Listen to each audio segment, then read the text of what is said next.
भाई ये India versus Sri Lanka की टेस्ट सीरीज है या अगली वेब सीरीज का ट्रेलर। सीरीज शुरू होने से पहले कई भारतीय फैंस बोल रहे थे, अरे यार श्रीलंका के साथ टेस्ट कौन देखेगा, इसमें क्या मजा आएगा। लेकिन अब वही लोग टीवी के सामने ऐसे बैठे हैं जैसे अगला एपिसोड मिस किया तो जिंदगी भर पछतावा होगा। क्योंकि भाई पता नहीं कब यशस्वी जायसवाल का पारा चढ़ जाए और मैच क्रिकेट से निकलकर WWE के एरिना में पहुंच जाए। और सच बताऊं तो इस सीरीज में जान डालने का काम अगर किसी एक खिलाड़ी ने किया है तो वो यशस्वी हैं। पहले टेस्ट में ही उन्होंने श्रीलंका के बल्लेबाज डिकवेला से कुछ ऐसी बातचीत की कि मामला खूब चर्चा में आया। लेकिन असली बवाल तो दूसरे टेस्ट में हुआ। यशस्वी बल्लेबाजी कर रहे थे और सामने थे अशिता फर्नांडो। यशस्वी ने फर्नांडो के एक ही ओवर में लगातार 3 चौके ठोक दिए। अब गेंदबाज के लिए इससे ज्यादा जलन वाली चीज क्या होगी, आपकी गेंद और सामने वाला बल्लेबाज उसे सीमा पार भेज रहा है। लेकिन कहानी में ट्विस्ट तब आया जब उसी ओवर में फर्नांडो ने यशस्वी को बोल्ड कर दिया।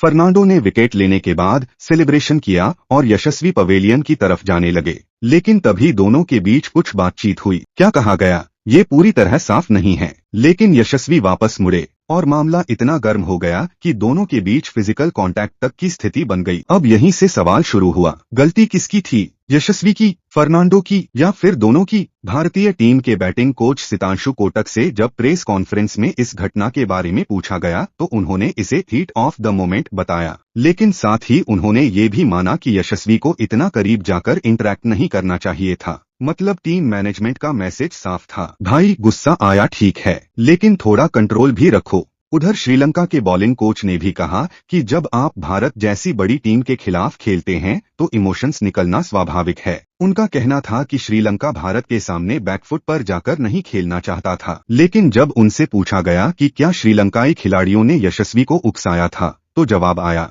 इमोशंस ओवरफ्लो हुए हैं, लेकिन सही क्या है और गलत क्या, इसका फैसला मैच रेफरी करेगा। और अब आते हैं भारतीय क्रिकेट के दिग्गजों की राय पर। यहाँ यशस्वी को ज्यादा समर्थन नहीं मिला। चेतेश्वर पुजारा ने तो बिल्कुल साफ कहा कि मामला तब बिगड़ा जब यशस्वी ने फिजिकल कांटेक्ट किया। उनका मानना था कि गेंदबाज विकेट लेने के बाद एग्रेसिव तरीके से सेलिब्रेट करेगा ही। तेज गेंदबाज है भाई, विकेट मिला है, खुशी में 2 बातें बोल भी दी तो बोल दी। यशस्वी को वहां से चुपचाप पवेलियन चले जाना चाहिए था। संजय मांजरेकर की राय भी कुछ ऐसी ही थी। उनके हिसाब से क्रिकेट में जब गेंदबाज बल्लेबाज को आउट करता है तो थोड़ा बहुत स्लेजिंग और सेलिब्रेशन चलता है, और जब बल्लेबाज गेंदबाज की धुनाई करता है तब बल्लेबाज भी बोलता है। लेकिन फर्क ये था कि यशस्वी पवेलियन की तरफ जा चुके थे और फिर वापस आए। और मांजरेकर के मुताबिक अगर वो मैच रेफरी होते तो इस बात को खास तौर पर नोटिस करते। यहाँ तक तो मामला मैदान तक सीमित था। लेकिन भाई असली ट्विस्ट अभी बाकी था, क्योंकि हर्षा भोगले ने भी इस पूरे मामले पर अपनी राय रख दी। उन्होंने कहा कि यशस्वी बेहद टैलेंटेड खिलाड़ी हैं, लेकिन कभी कभी उनका व्यवहार उनके टैलेंट पर भारी पड़ जाता है। और उन्होंने भी यही कहा कि ऐसी स्थिति में सबसे बेहतर रास्ता यही था कि यशस्वी चुपचाप पवेलियन चले जाते। अब यशस्वी ने ये बात सुनी और शायद सोचा मैदान में तो बोल लिया, अब सोशल मीडिया पर भी जवाब दे देते हैं।